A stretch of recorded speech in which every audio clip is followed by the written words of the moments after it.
Hey, this is Coach Stuart Womack with Method Boxing. We're going to make a quick video here that is intended to teach the first 4 punches that we use here at our boxing gym with our training methodology. So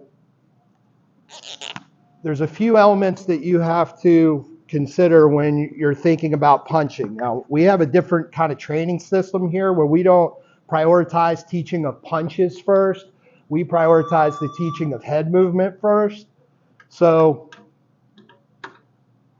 we're assuming that you know these other things. In order to do this video, you sort of need to know how to stand correctly. So we have another video for that if you want to try to find that on the channel. You need to be able to get into a correct fighting stance, and you're going to need to understand the head position changes that come with basic straight punching and basic hook punching. Okay, if you have that, some people are not going to listen to that, and that's okay. If you feel like some people can just observe movement and they're able to mimic that movement well enough that they can get by without maybe focusing on these different elements. But, you know, maybe you could go back and look and see if there's anything in those videos that you don't already know. Kind of depends on what your level is. But we're going to be talking about the first 4 punches, which here we labeled the jab. 2 is the straight.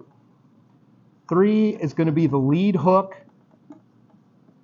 And the 4 is going to be the trailing hook.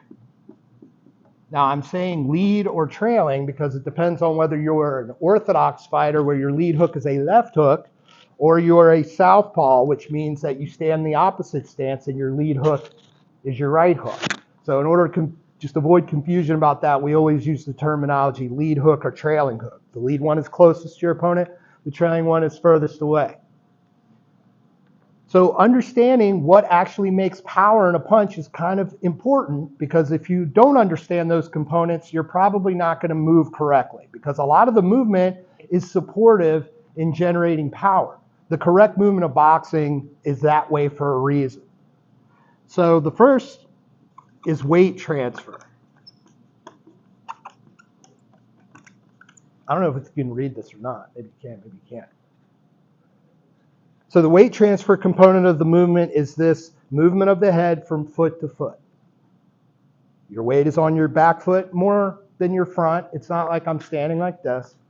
And your weight moves to your front foot. Every punch has a weight transfer. Well, not every punch, but the punches we're talking about in this video all have a weight transfer component. The second one is rotation.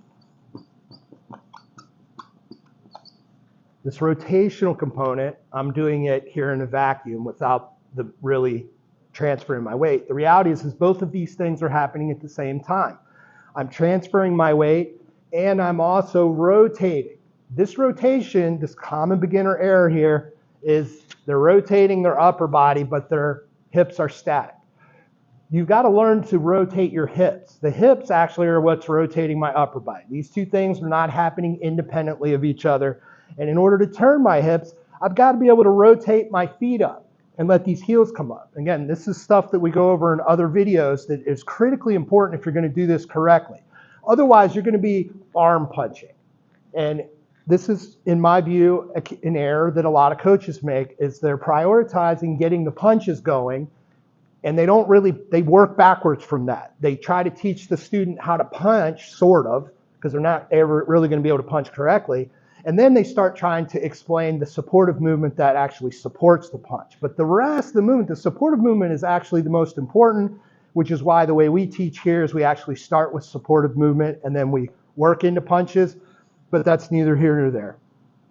The last thing is what we call skeletal alignment.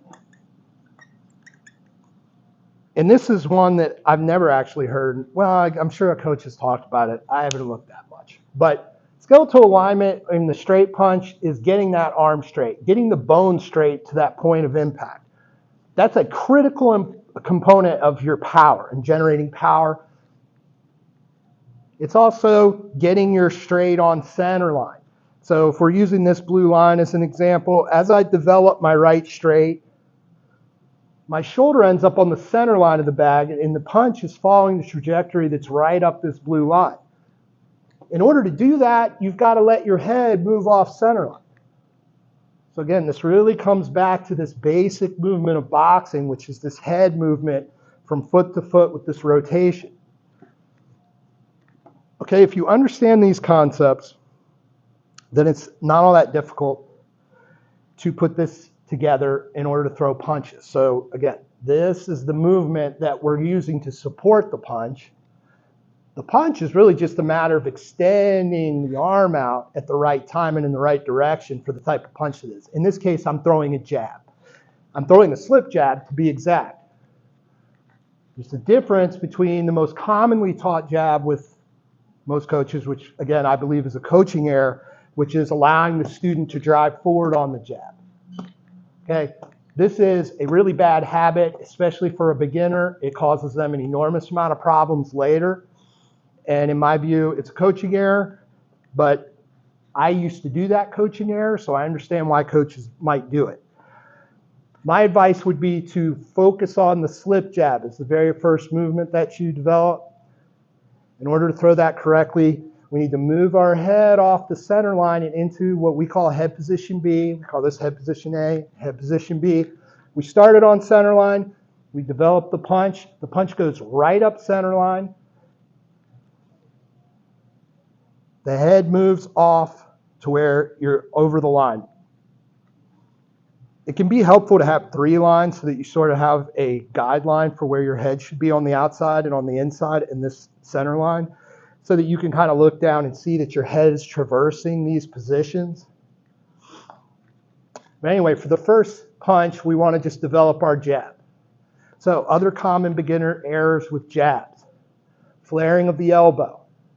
Okay, beyond this not doing the movement correctly, they flare the elbow. They're trying to turn the fist over before they throw the punch. Okay, we want to keep this elbow in and defensive. That elbow is providing protection to your body. So we want to wait to rotate the punch until the very end of the punch. This should move forward and backward like the old VHS tapes that we used to have for movies, where you could forward and rewind in slow motion. Your fist should rotate back like this because, again, we want to get that elbow back in and defensive as we're recovering the punch. Every punch has a development, and every punch has a recovery. That elbow wants to come back in and stay in close to center line. The closer to center line your elbow stays, center line being this line here, right? If I'm developing my punch correctly, where I'm moving my head off, the elbow is basically over top of this line. And we want to bring it back in the same manner that we developed it. It should be like playing a tape backward. Other common beginner errors: hand dropping. So we have elbow flaring. We want to wait to rotate the punch. We have telegraphs, common telegraphs, like dropping the hand slightly, lifting the hand. Anything can be a telegraph. Right? Your eye could twitch. But these are really obvious telegraphs. Another common problem is recovery. They come back following a completely different path than they went out.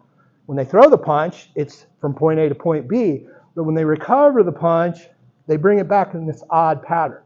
Now, sometimes that comes from, again, in my view, a coaching error where a coach has been trying to get them to throw 1-2 because they feel like maybe they can do that on their first day, and they think they're going to hit this hand with this hand, okay? And that could only be true if you're punching incorrectly. There's no way you could, but that's sort of the way the human brain works. So I think that's one of the places where this flaw comes from. People want to get this fist out of the way of the next punch that's coming. So make sure that you're recovering your punch back exactly the same as you developed it out. Okay, so that covers jab, right straight.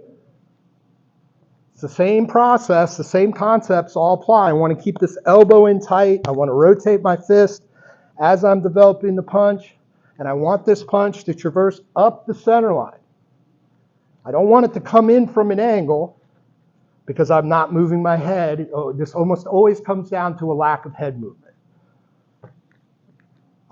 My head was on center line. As I'm developing the punch, my head ends up here in this head position A. My head is over this foot. If I look down, I should be able to see that my head is over my foot.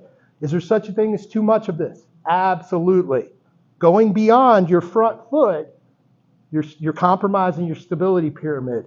Your weight is compromised, You're going to have to deal with that with some special footwork. There's ways to correct it, but it's not something you want to be doing when you're just naturally throwing a jab. You might do this if you find that you need to get a little further because the guy moved back or something. Some kind of a in-the-moment overcommitment is a different thing than drilling it that way. When we're hitting these bags, we want to drill hitting these bags at the end of our reach, which comes into that skeletal alignment concept. That's true of the jab. That's true of the right straight. We want to have that elbow straight. We do not want to bend in our elbow at point of impact. We want to develop the habit of getting this punch straight. Lead hook. This is the punch that gives people the most trouble. And it gives them trouble because 95% of coaches out there are allowing them to drive up like this on their jab. So when you teach a left-handed punch, the first version of the jab, because there's a lot of versions of the jab, and this isn't technically an incorrect version of jab, it's just not the best punch to teach a beginner. They load forward on their jab, so then every left-handed punch, they're going to think, I load forward. And their lead hook looks like this. Or they even fall like this. Okay? A lead hook in a vacuum, meaning I'm throwing just the three by itself, is really a two-part punch. I have to load my weight in the head position A. I was on center line. I drop in the head position A. And then I sow, because we sow punches like we sow seeds into a field. S-O-W, sow. We load and develop the punch. The correct fist position for an American-style lead hook is this. This is a European-style hook. We don't use those here.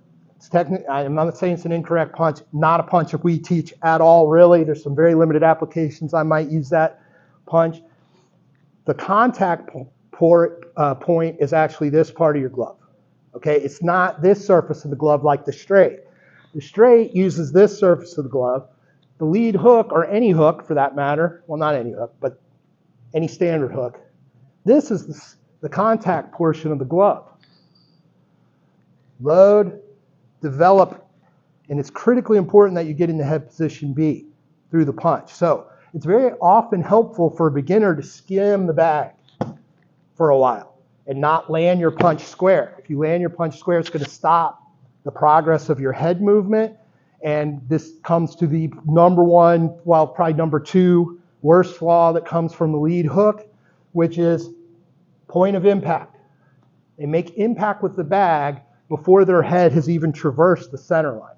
And so then you get lead hooks that look like this, which is really like a cross between a shovel hook, which is a completely different punch, and a real hook, a standard hook. They don't make progress. Their head ends up here. So what are the consequences of this? Consequence one is you're going to leave 40% of your power on the table. I'm looking over here because we actually have students here. I'm not just talking to a video camera. You're going to leave 40% of your power on the table because you never really developed any weight transfer. Okay, this is strictly a rotative punch. If that, you can sort of throw it. People do it. Any punch can work. There's no such thing as a wrong punch. It's just an incorrect application. So in order to get better at getting into head position, so that was consequence one. Consequence two would be this changes the dynamics of what I can and can't do. If I keep my head in head position A, because I never really traverse the center line, well, there's limited footwork options, and I've changed the dynamics of the punch. And if, like, let's say, for example, I want to go from a 3 to a 2, well, now I've compromised the power of my 2 because I never really recovered the 3. I never really got my weight here in order to load weight to throw the 2. So then you just start getting, this is just the beginning of arm punching, and they're just throwing punches with their arms, and they're not really developing any real power. Every punch doesn't have to be a power punch, but every punch should have the elements of power. Because when we're efficient with the way and we use good technique, we can actually invest way less energy into the punch, but get more output from it. In other words, it hits harder with less effort. And anything you can do to improve efficiency, because boxing is primarily cardio. It really is. At the end of the day, it doesn't matter how good you are, how skilled you are. If you don't have the cardio gas tank to support that technique and skill, you'll be dangerous for a little while, but then eventually you run out of gas, which happens in 10 seconds if you're really out of shape. So efficiency is always critically important.